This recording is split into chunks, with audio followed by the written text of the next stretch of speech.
Bam! MC is in the house. What is going on, folks? My name is Justin Garcia, also known as Master Chim, and welcome to the Warrior Stream. If you guys have not yet gone to masterchim.com and put in your email, please do that so I can start sending you emails from my newsletter every day. It is free, and it is how you get connected to all the content that I'm putting out there. So, what is going on? So right now, I am on YouTube, a couple of Facebook pages, Twitter, and Caceres, what's going on, brother man? And let me know, those of you that are watching on Facebook, let me know that you could see and hear me. What's up, Big Joe? I don't think Twitter people can post, but I don't fucking know. So today the content is around this idea of don't worry, be happy-ish, right? That was the message that I put up. What's up, Jamie, up in Canada? Good to see you. Don't worry, be happy-ish. So what is it that I'm referring to there? Well, in all my years of coaching, both martial arts, business coaching, I've been coaching men in not only their business, but achieving balance, in their lives, whether it's their physical level of preparedness to the relationships that are in their lives, finding ways for them to connect formulaically, and consistently, so therefore sustainably, right? I think that makes sense. What's up, Stellan, Corey, Cherrytown Vibe, what's going on? Yarn Saxa, Cherrytown Vibe says, MC, I love the email today. That's awesome. That's awesome. Yarn Saxa, what's up, darling? Tell my man Brian I said what's up. So one of the things I've noticed in coaching men in all these various applications and sort of landscapes over the years is there's always this distinction. There's two main things that are going on. I mean, I'm saying main things. These are two things I want to focus on just to be able to draw a distinction. You have men, let me turn this heater off. It's making too much damn noise. You have these men who every little bit of value in their lives they could attribute to a system that comes by way of pressure. I could sit here and say, man, I really wish I wasn't locked up when I was 16. That really sucked. And it did suck. But for me to say, I wish I didn't do that is to say that I reject anything of value that experience has given me. I was explaining to one of my coaching students the other day how when I look at the idea of regret, how regret to me is really a disrespect and a lack of gratitude for all the things of value that are presently in this snapshot in time. If we say, I wish I would have done this instead of that, it's presumptive, it's arrogant almost. It's certainly ungrateful to sit here and say that and think that everything in front of you that's helping you at the moment in reality, not the story in your head, that all these things, you would throw away in a second. How entitled we can be, those of us that wish to show regret, and looking in the past of our lives. So that being said, you have these individuals that they have a hard time building gratitude for the struggles, for the obstacles. When they know they can look back and see anything that makes them worth the shit to begin with now is probably a direct or indirect product of them having gone through those obstacles then. So that's one issue, this lack of gratitude for the obstacles. But then there's the second issue, and the second issue is really what I wanted to talk about today. It is not only do you have this obstacle that you don't have any gratitude for, but you're also in a bad mood on top of it. That's something I can understand why people do it, but it's not something that I agree with. It's not something that I advocate for. I'm actually the guy that, is here to tell you, you don't have to be in a bad mood just because you're in a bad situation. You have to understand there is a difference between the landscape and the individual. Bad situation is where the individual is in reference to the landscape. But a bad mood, all you need is an individual for that. and one doesn't necessarily, rely on the other. So I'm the guy that said there's never reason to not be in a good mood, only the weak mind adds suffering to circumstance. It's one of my sayings. I'm saying it for quite a time now. Well, what does that mean? That means I do advocate for a good mood. But good mood, what does that mean? Does it mean happy? No, it doesn't necessarily mean happy. And pressed, I would say that it means happy-ish, hence the name of today's talk. Don't worry, be happy-ish. So what does happy-ish mean? Well, it means in a good state, we don't necessarily need to be laughing.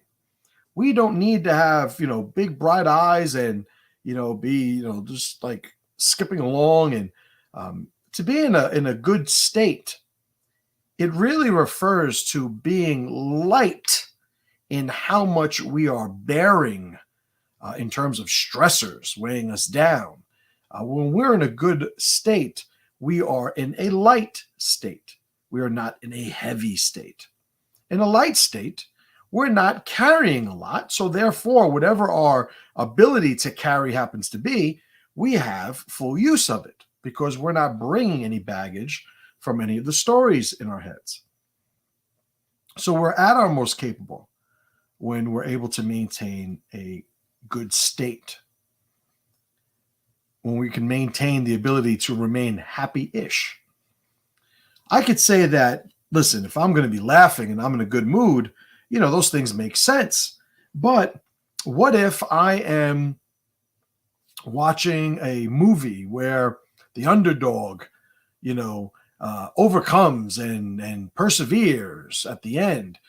Some of us we get that feeling, that rush, that sort of, adrenaline-induced, reaction to these circumstances. And we feel empowered, energized, right? That's the sensation that goes over us. But we don't necessarily have to start laughing when that happens, right?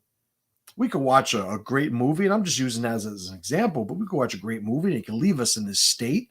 But in order to recognize that state or to consider that state to be valuable, do we need to be laughing at the same time? No. So it's not about being happy. But it's not about being happy either, hence the term happy-ish. We are ready to be happy. Maybe that's a good way to put it. Happy-ish means we are in a state where we are prepared and ready, not standing in our way of being happy, should the need arise. But I would say more formulaically, we're in a state where we're not sort of carrying a lot of baggage. When working with these men over the years, if it's in families, where they're running into these issues, you have the guy that is bringing his stressors out from the outside world. And he's now with his wife, he's with his children, and he doesn't know how to separate the effect that story is having on him. So he walks in with a bunch of baggage. And then these alliances, these primary alliances, his wife and his children, they don't have the full bandwidth of his capability to engage him with. So he is showing up a fraction of his capabilities. They do not get to have the full value of the alliance with that individual.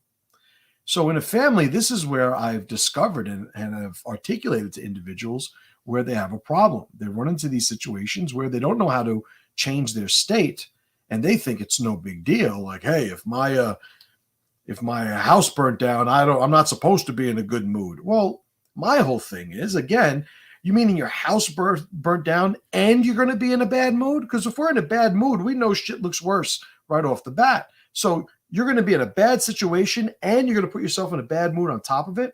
Those two things always exist separately in my mind. And it's just a lot of people don't have the reps. They don't have the awareness maybe of looking and being prompted to separate them in the first place. So you have somebody at work, right? As an employer, right? And I've had employees for almost 20 years at this point. Those first few years, I was, a one-man band. I've tried my hardest. I wasn't always successful, admittedly, but I've tried my hardest that when something's really fucked up and going on, to not bring that into the workplace, to not be the guy that, I walk in and people are, oh, MC's in a fucked up mood today, stay clear. Or, there's things that I've gone through that that sometimes, it takes some processing. But I've never allowed myself given myself permission to just say, well, I'm going to act however I want because I'm in a bad mood. From a position of an employer or a leader, more generally, I think that when we are disciplined and we have a certain level of self-accountability, we understand that that's unacceptable. It's unacceptable to just carry around a bad mood and touching and influencing all the different alliances that we have during the course of a day.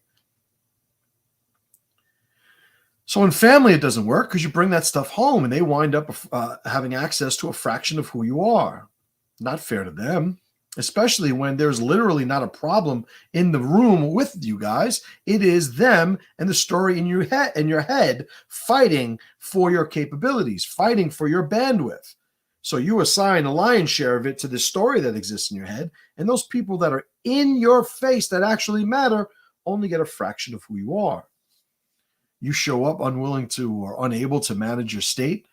Especially a lot of times you have guys, and this is the Tyrant Formula, where, they have a level of authority. They're the ones that are in charge. They can be the hammer and choose to designate others the nail because they have some sort of leverage over these individuals. And they use that as their cathartic process. I'm in a bad mood, so I'm going to go to this job and I'm going to mistreat all of my employees because it's going to make me feel better. But then when they underproduce or they sabotage my business, then I'm going to be aggravated again. And it's like this cycle that they can't seem to snap out of. I think the solution is an easy one. We separate our state from our circumstances. Our state exists as it is. We want to be the person that's always in that light mood. We're always ready to laugh. We're ready to enjoy something. We're ready to be energized and empowered. We're ready, probably more importantly, to help. We have our full capabilities at our disposal to offer to somebody else, to invest in the alliance that somebody else may benefit from. Just how much help do you think you are to the people around you if you're walking around with the lion's share of your capabilities wrapped up in this story in your head? What's your worth to other people? And isn't it funny how the people who show up with a percentage of their capability from the beginning are also the people that talk about how everything's out to get them, how they don't get a fair shake? Walking in with a chip on your shoulder, wondering why, you weren't looked at like everybody else was. Again, I speak from experience. One of the things that I really had to get over was being around people with money. That was something that I had a problem with. Whenever I was first, or as I was exposed, and the first time this happened, I recalled was being in Bronx High School of Science. All right, the first high school I went to, and it was a specialized school. You needed a test to get in, and a lot of big brain people there. But there were also a lot of kids that came from affluent backgrounds, and I was self-conscious. I created a separation between us that needn't have existed. They're looking at me like I'm poor. They're looking at me like I'm worth less than them because I don't have what they have, or because I didn't come from a wealthy family and they do. And I started creating these stories and I started reacting to these stories. Just think about it. If that's the way, that's the lens as an example that you're looking through the world through, like just like going back to me in high school, like how did you think I was going to interact with those people that had created this entire story? I created this entire narrative of them, judging me and thinking I was worth less than them. And on top of that, me having as part of my, obligation, I had to find a way to rectify that. And I had to fix that. I had to change to it. Like it was this whole nonsensical exercise in self-sabotage that made me feel like a hero, right? And I suffered all the consequences of it. As I started getting older, I started getting good at business. I started understanding the way a lot of these systems work. I understood how to take, struggling businesses and make a couple of changes and make them viable and thrive and allow people to have a lot more autonomy. It's like, hey, you have a business, you're working hard, I get it, but no business is worth your wife and family. Like all these things I started figuring out, but one of the things that I had to, at the same time, continue to work on is being around people with a lot of money. People with a lot of money that don't know who I am, or maybe we haven't been introduced to any sort of overlapped, attribute that we share. Maybe I'm just at an event and they're at an event, and they're, driving up in their, $150,000 car. I'm driving up in my $150 a day rental. And for some reason, I already start drawing those comparisons. I'm like, oh, this guy, thinks he's hot shit. It's like, at some point, I would have to tell myself, what are you doing? What are you fucking talking about? I cannot even count the number of affluent, wealthy individuals in all my years that have invested in me in some degree. And me as an individual, and my ability to provide for my family and my tribe is better off because of it. Who am I to sit here and judge these people based on characteristics that known, established, vetted allies also share of mine? It's inconsistent. It's emotional. We act out cathartically because we don't have any internal system to process that stress cathartically, or we don't even have a foundational philosophy to avoid creating those stressors or interpreting these things into stressors in the first place. It's all on us. It's all on us, right? Don't worry.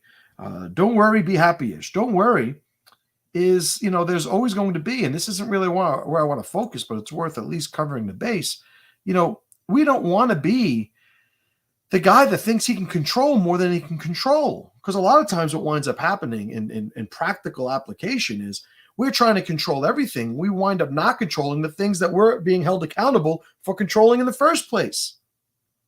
The guys that sit there complaining about sports all day and angry or even politics. Oh, fucking president did this, did that. And all this energy is going into this stress-induced ritual when they have a son or a daughter that could use a good half an hour hanging out with their dad, that could use, a conversation, checking in on the people you care about, spending some time with your wife, or checking up on something that is more directly connected to your overall level of happiness.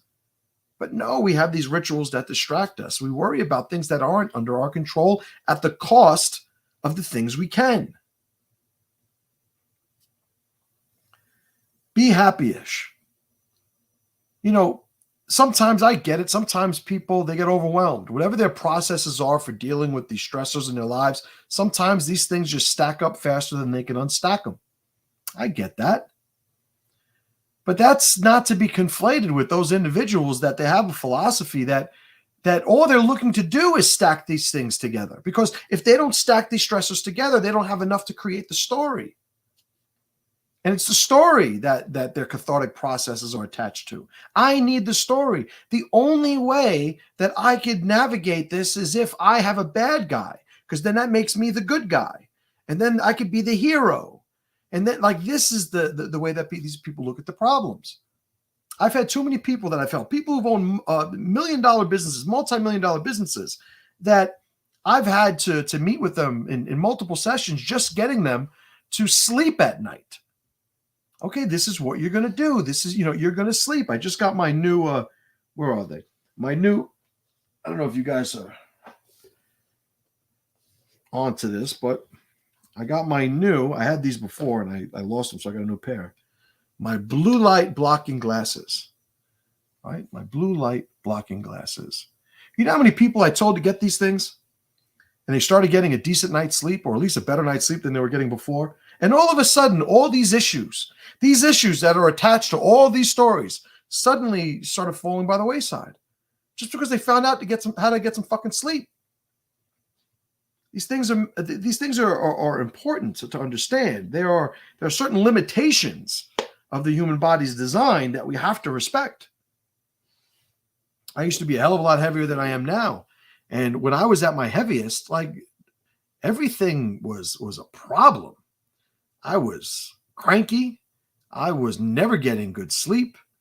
My mobility was sabotaged. If I walked more than then 30 feet, my lower back started tightening up, and, all these things were compounded. But now think about when I was in that state, all of the stories that were on the ready to be written, like all the stories, the narratives I could have created to create myself as the hero, and all these other people as the bad guys. And, but if that was actually the case, then losing weight wouldn't have anything to do with the landscape that I found myself in after the weight was gone. And sure as shit, that's what happened. All of a sudden, all these things that were stressors when I was 285 pounds suddenly weren't there when I was 240. Suddenly weren't there when I was 220. So there are things that, again, sometimes we don't know what it is that is at or under our control at an individual level. So we just opt instead for, the system and the processes we've always used.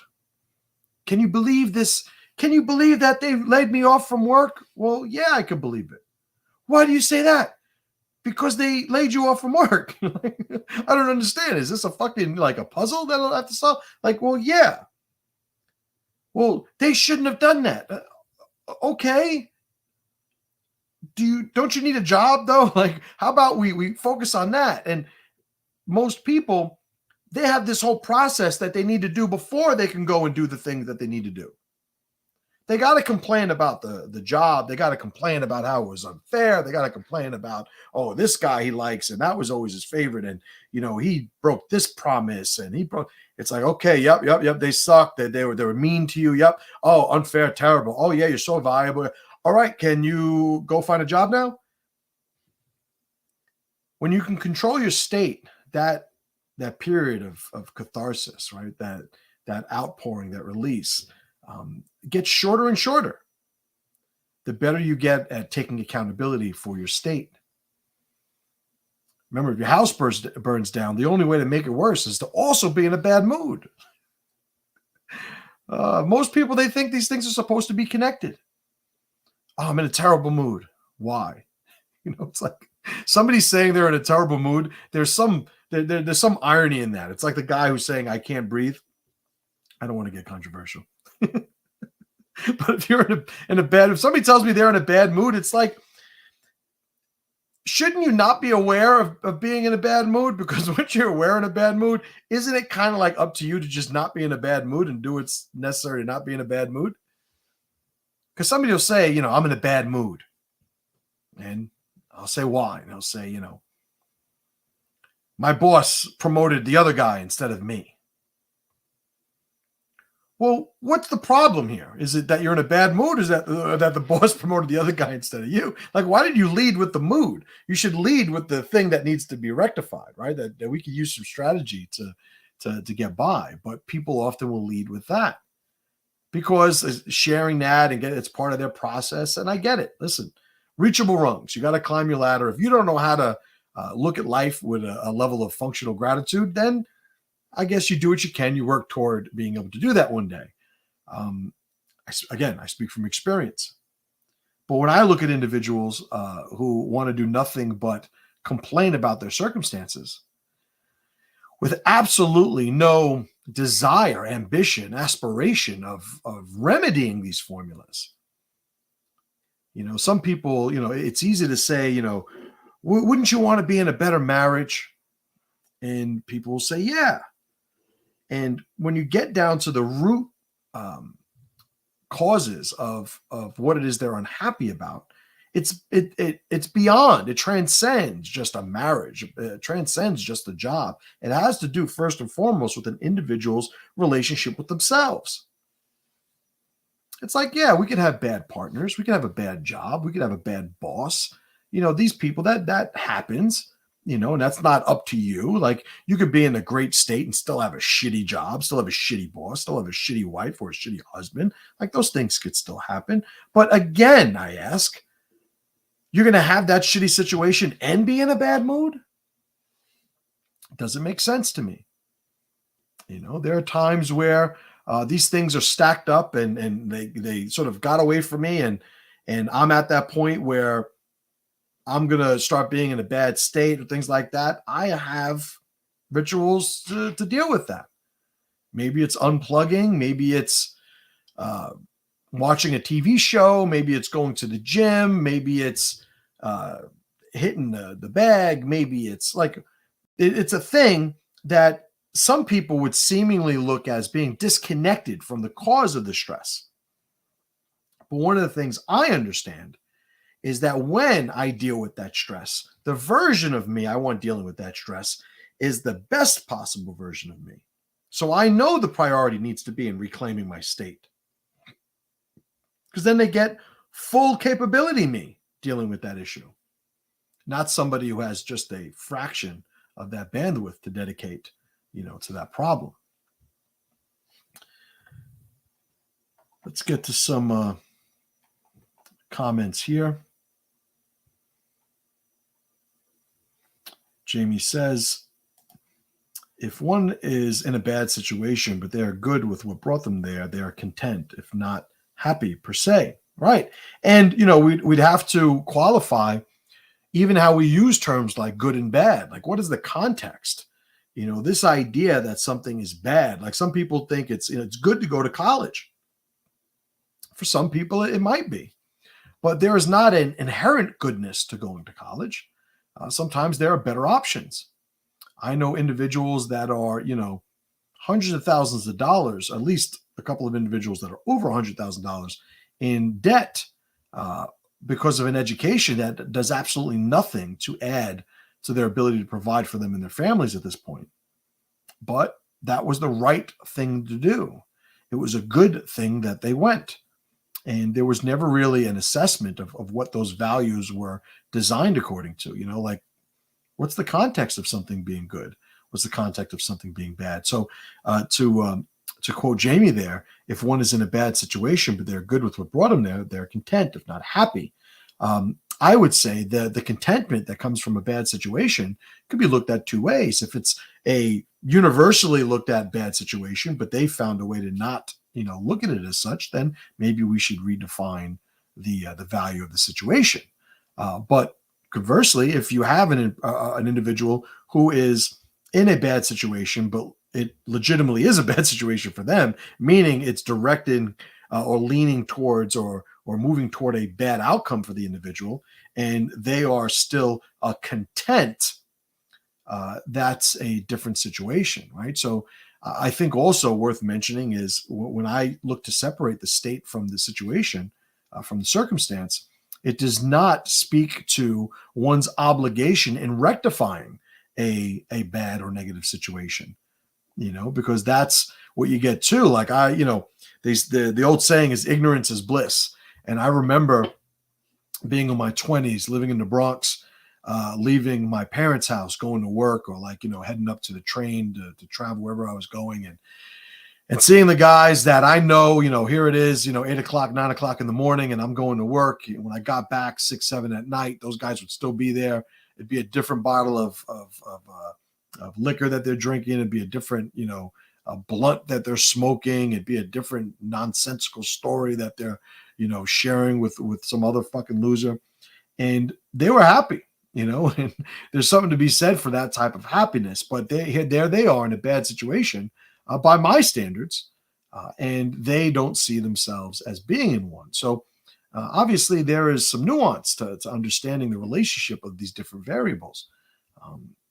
And those are people who I would say, what, maybe you shouldn't be so happyish for a moment.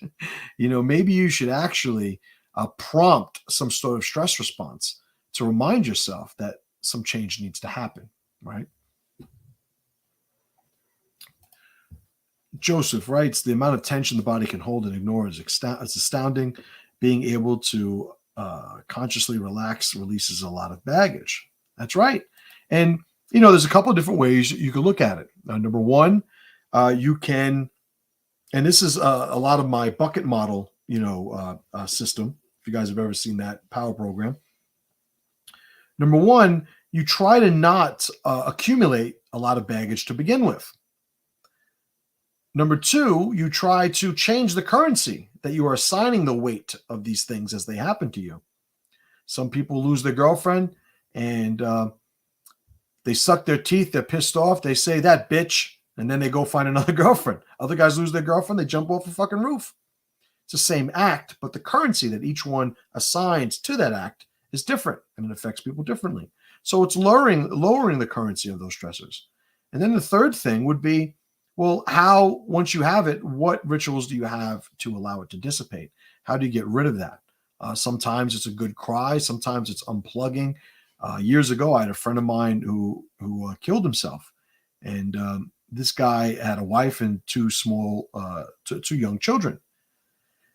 And it's a pretty logical, type brain that I have in its foundation. Immediately, I remember thinking, well, why didn't he just disappear for a few years? Like, if he was really that overwhelmed, like the guy, actually made a decent living. He had the money to bankroll it. Like, dude, go to fucking Europe. Go backpack in Europe for 2 years, 3 years. Come back. Your wife's probably going to hate you. Your kids aren't going to know you. They might have a little bit of resentment, but it's all workable at that point. But he just opted out completely. So, to me, it's you got to pay attention to these things because they will creep up on you. This individual that I'm talking about that killed himself, one of the smartest people I've ever known. Smartest people I've ever known.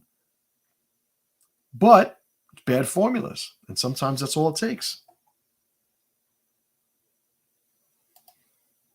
Jamie says, I'm going to say tough to be good with one's houses burning down, of course. Oh, absolutely. And you know what? It's funny. I was having a talk with one of my coaching students the other day, and I was bringing up, he has, a bunch of children. And I brought up the, sometimes considered to be morbid mental exercise of what would happen if I lost this one?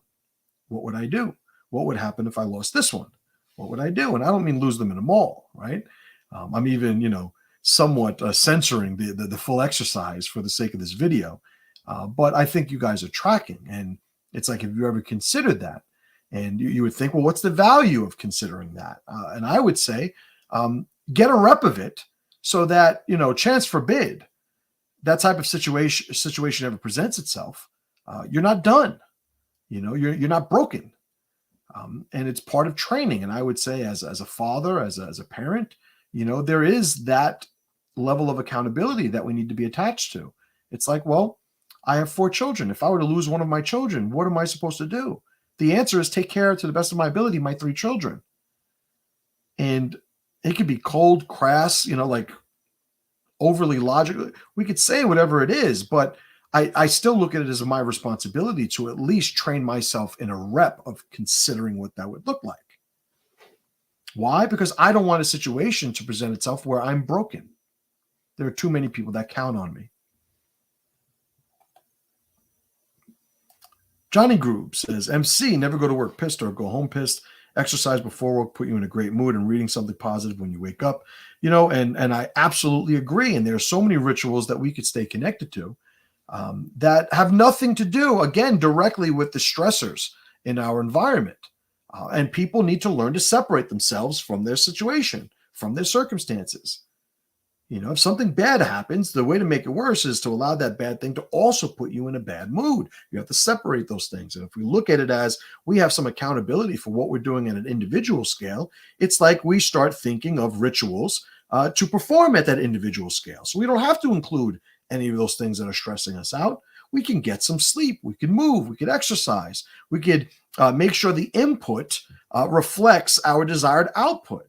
Like, how many of you guys are scrolling down social media, reading everything bad that happened to all these other people, that sort of gossip aspect of social media. You're looking at to see with all the people that you emotionally abhor what they're doing, so you could curse them, or if something bad happened to somebody you don't like, you could spend a rep going, oh, good for them, they deserved it. Like, how do you think all of these inputs are supposed to produce a well-adjusted, light state, productive, helpful, person who has gratitude for all the opportunities that they're in front of? Those things don't make sense. I don't have cable TV, right? I have, like a lot of people, have a smart TV, I have internet. There's certain apps that we put on the smart TV. I don't watch the news. When I watch like TV shows, it's usually TV shows from like years ago, decades ago in some cases, before all the political nonsense, before all the woke nonsense, when somebody could spend a half an hour, 40 minutes, maybe during a meal or something, and just get their mind off of what it is that they were doing. That little shake the Etch-a-Sketch moment, let's clear the slate and reset our state and our mindset. Like, I don't care who won the Super Bowl. I don't care who lost the game last night. I don't care what this politician from fucking Tennessee said about California. Here I am in fucking PA. My business is in New York. Like, I don't attach those things because I'm conscious of what my inputs are during the day. There are times where, I'll be finished working. I'll come upstairs and it's 10 o'clock at night, and my wife will be waiting to speak to me, and this, then she'll get into something, and I'll look at her and I'll go, babe, I don't care. It's like, listen, I don't want you to be looking and talking to me and thinking I'm listening, because I'm not. Like, if this isn't something you can handle, let's talk about it tomorrow. But right now, I just want to hang out with my wife, watch a little bit of TV, smack my kids around a bit, and end the night on a good note. It's just priorities. It's like, you know what? I remember when I was doing the squat videos every day. There were times where like I'd really feel good and I'd want to push a little bit. And I would say it on those videos all the time. It's like, I could have done another rep. I could have gone a little bit heavier, but you know what? I'll be here again tomorrow. And that's the mindset. I don't need to do everything right now because, success in life is not a switch. It's a pattern of behavior, right? We have to consistently do it. It's not about, I use the example of when I was a personal trainer, everybody wanted the results right away. And the joke was, it's like, well, I don't know, maybe we can you just show up early in the morning and we'll work out all day long. I'll get you running on the treadmill, lifting, we'll do all these different things. You won't eat the whole time. And maybe you could lose 30 pounds. It's like, no, it's fucking ridiculous to think like that. But there's so many things in our life that people want that switch. They want that one workout. They're willing to suffer for a finite amount of time, but then they don't want to build any habits behind it, right? And it's not the way it works. We have to play the long game. We have to prepare for the long game. That's the way that dynamic plays itself out. Grace says, what's up, Grace? She says, that is so true. I don't know exactly what you're referring to, so I'm just going to say it's all of it. What's up, Willie? Super Honky. I just like seeing Super Honky on the screen. So let's see what he wrote. What's up, my man? He said, greetings, Master Chim. I turned a couple of good pals onto your material. Good work. I like your Stronger Parent series. Going to buy more when I reload next payday. Take care. Awesome. I love when somebody offers a little bit of support, a little bit of plug for my stuff, and it was completely out of the blue. So thank you for that. Glad you're enjoying it. Cherrytown Vibe. The worst thing was suddenly losing my great-grandmother and my grandmother 7 weeks apart, and in my grief, marrying and moving in with a wife who had to tie my shoes. Eventually, everything crashed. Well, yeah, I mean, I wish I could have told you it was going to crash before so I could take credit for the obvious inevitability of that situation, but that's what winds up happening. And what you did right there that was effective for other people that are seeing is you're tying in the overwhelm of those tragedies into you being in a state where you were just making terrible decisions. And that's like, boots on the ground, meat and potatoes value. Like, what is the value of these realizations? It's you will fuck your life up trying to feel better. Maybe that should be a phrase. Don't fuck your life up trying to feel better. Whoever wants to make it, I give you permission. Just send me one free. 2x. So, when I look at, all the people that I worked with over the years, even the guys that are in my mastermind group now, it's normal. It's expected that people want to make more money. People want to make more money. Like, profit is one of the roads of 3 roads, right? So I get it. I'm all about it. I've got a lot of children who eat a lot of organic shit. I need to make more money. I get it. But every once in a while, it's almost like a take your medicine moment when I'm reminding people, you got to move your body. You got to make sure you're checking in with the wife and kids. You got to make sure that you're honoring the alliances you have. You have to make sure you're giving value before you ever think to expect value. Like, these are universal things. And this is what the balance that I built my mastermind on. And there are people who, their businesses are grossing, millions of dollars a year, who get it.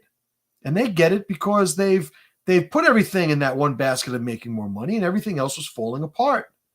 Relationships, sobriety, health, friendships, like all these things start falling by the wayside, because that's what you're pulling from when you're paying for that, I would say, dysfunctional level of energy into one aspect of your life, because we as individuals are more than just our business.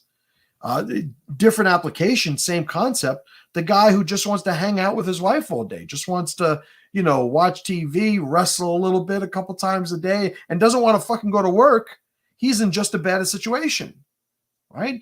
It looks different on its surface, but it's still a deficient, dysfunctional lifestyle. And what allowed him to do that or build that life in that direction? A lack of balance, right? He doesn't know how to control his state. When we control our state, we're able to even handle these concepts of what balance looks like, But sometimes the things that we obsess over are really the things, the vices that are seemingly just intertwined with our ways of feeling better, right? Our cathartic rituals. The guy who goes to work, because work is where he's good, and he gets so stressed out. I'm just going to go to work. I feel better if I go to work. Like, you're never really handling those problems that you are leaving to go to work. And going to work on the surface, again, it creates the great story of the guy who's taking care of his responsibilities. And, I make all this money. I do, like, nobody gives a shit. Your kids, they don't need money. Your kids need your dad, their dad. The kids need a little bit of time. They need conversations. They don't have the same values, the same points of reference that we do. They aren't as ruined as we are. They're not impressed by a fancy car and a big paycheck. They just want their dad there, right? Great scene, one of my favorite scenes in my favorite movie, The Princess Bride. Spoiler alert if you haven't watched it yet. But if you haven't watched it yet, what kind of person are you to begin with? Inigo Montoya finally finds a six-finger man, and the guy eventually realizes that Inigo Montoya is going to kill him, so he starts trying to bribe him. And Inigo Montoya says, "Offer me money, offer me riches, offer me everything I can want and more." And the guy says, "It's yours." And then Inigo Montoya stabs him, and he goes, "I want my father back, you son of a bitch." Such a great moment. Well, don't think that those kids, all you dads out there that are, grinding and hustling and doing all this, don't think for a second your kids wouldn't rather have you. So there is something to be said for that. But by the same token, I remember my oldest, Hayden, he's the only kid that ever cared when I left. those other bastards that I have, man, I'd leave. All right, hey. But I remember Hayden used to get upset when he was little, 2-3 years old.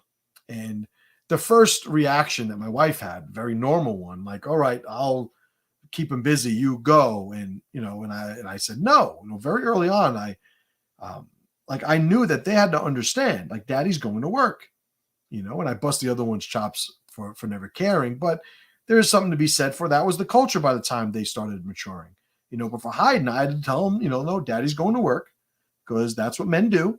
And Daddy will be back later. Make sure you're good to your mother. Make sure you take care of your mother. Make sure you work hard, et cetera, et cetera.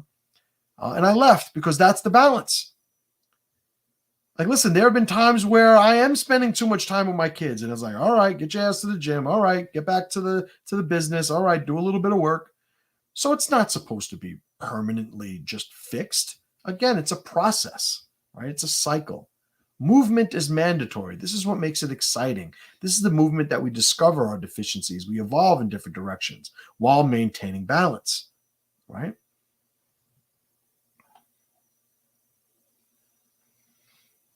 Joe says, as Jay Cutler said, not every workout is a Superman workout. That's right. You reach the highest levels of anything, not by how much you put in one session of doing it, but the habits and who you become in relation to those habits and the rituals that skill set requires. Right? It's the long game. It's the long game. The winners always play the long game. Lori, good to see you. Lori Suarez, I haven't seen you in a bit. Good to see you, darling. Hope all is well. Aaron, what's up? Aaron says, you just came up with a good motto for 21st century. Oh, that was my T-shirt idea. Casera says, give them what they want and you'll get what you want. That's right. Zig Ziglar 101. It's the first time I ever heard that. From Zig Ziglar, master salesman of all things.